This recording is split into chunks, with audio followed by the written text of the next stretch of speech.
คือคำที่ว่าหนูไหว้ครูหนูเมืองไทยไม่ได้เป็นจริงจะเป็นหัวใจหลักของคนไทยและนักที่ชาวไทย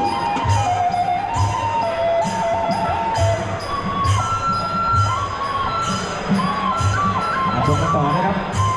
ระดับของเกียรตินาคาโรงเรียนกีฬาจังหวัดนครพนมนะครับจากนครพนมเชิญกับทางรัฐยุทธชัยจากจังหวัดเลยครับชื่อน่าสนใจดีนะครับโดยเฉพาะมุมน้ำเงินแต่ว่าเดี๋ยวไปรู้จักทางด้านฝ่ายแดงก่อนนะครับเกียรตินาคาโรงเรียนกีฬาจังหวัดนครพนมครับติดแก้วนะครับ180 เซนติเมตร17 ปีครับเจ้าของถึง30 ครั้งชนะ25มาจากโรงเรียนกีฬานครพนมโรงเรียนกีฬานครพนมเป็นเตะตะก้อเก่งหลายๆคนนะครับผู้ต่อกรครับมุมน้ำเงินครับทางรัฐยุทธชัยครับมาจากเลยนะครับจากขาขาว17 ปีครับสมชายพงษ์ชนะนะครับเจ้าของส่วนสูง175ครับ11 ชนะ 6 แพ้ 5ครับเดี๋ยวติดตามครับโดยทางด้านของมุมน้ำเงินนะครับทางรัฐในรอบที่ผ่านมาครับชนะเพชรบุรีสิงห์นครแมนจากอำนาจเจริญยก1นะครับในขณะที่เกียรตินาคาครับชนะฐานกู้ชกมาครับนับ9เล็กปอกกับพิจิตรครับชื่อทางร้านทางบ้านก็ต้องดีด้วยนะครับต้องส่งใจมาเชียร์ครับทางบ้านโอ้ยโดนคอนะครับแม่ทักทายอะไรครับสวัสดีครับด้วยแข้งครับหัวสบาย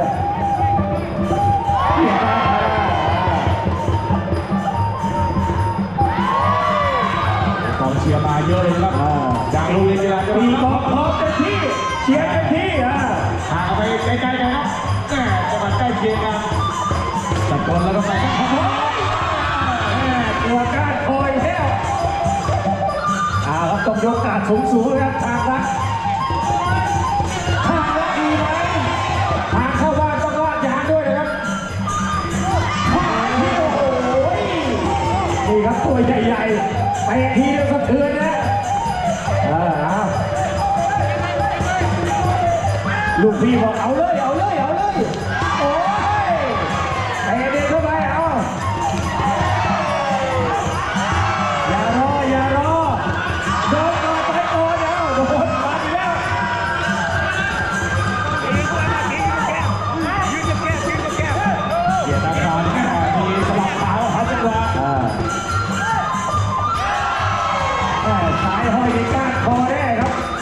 ทางรัฐดีนะทางรัฐเราไปยังสายแบ็คซ้ายคืนครับซ้ายลงล่างเอาละโอ้ยขอดหน้าขอดโคนเลยครับเตะขวาไป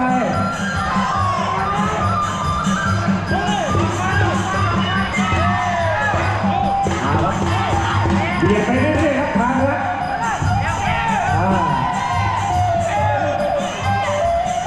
ป้ายไว้ยัดไว้โอ้โหจังหวะพลังแขนครับ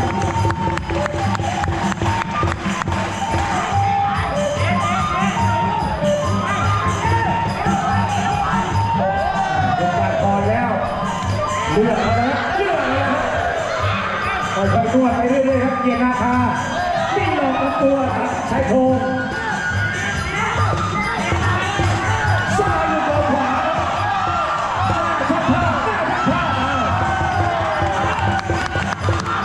ตัวใหญ่ที่มันอร่อยลูกพี่เชษชุดใหญ่ๆนะครับจังหวะนี้เกียรตินาคาซ้ายมาแล้วลูกขวายาวๆครับหาแล้วเอาไงดีครับให้ขวาหาแล้วเริ่มจะมีอุปสรรคเลยครับขึ้นทางรัฐความรักทำให้คนตาบอดเจอทางรัฐเนี่ยเขาจะมีตาสว่างนี้ทางนี้ทางรัฐโอ้โหเอาเข้าหู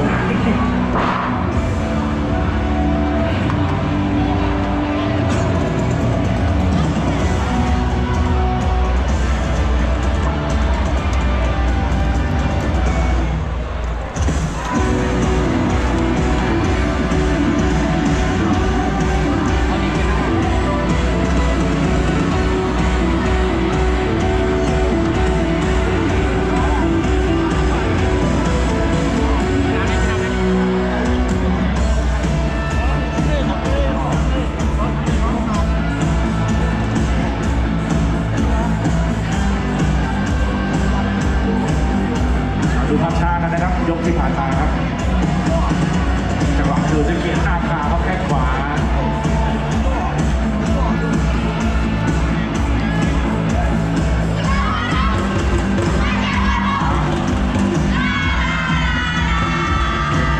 ฝั่งล่างนะครับเกียร์หน้าขาเราโจมตีจนไปหน่อยโยน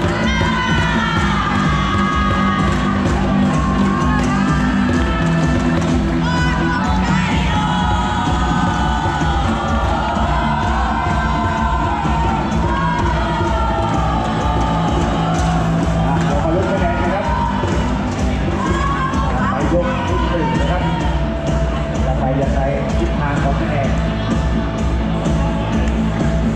19แล้วก็19ครับ ฝ่ายแดงออกนำไปก่อนนะครับในเรื่องแรกเกียรตินาคานำครับในยกแรกครับ19และ3เสียงนี่ครับ FC กองเชียร์นะครับจากอบจมือกีฬาโอ้โหกองเชียร์มาเยอะครับ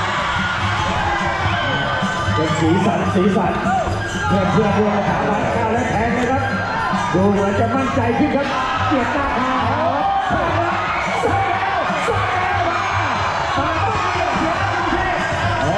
สู้แล้วแม่เพื่อความรักของเราหักรักเอว แล้วเดี๋ยวไปพบกันที่ช้างเผือกเดี๋ยวไปเจอกันที่ช้างความเข้ามาเลยครับแทงสวนกลับบ้านเรียบร้อยครับโอ้น็อกอีกแล้วครับโอ้โหเด็ดขาดครับแทงเข่าขวาครับเกียรตินาคาได้ไปต่อนะครับที่บึงกาฬครับตั้งใจเป็นเกียรติโอ้โห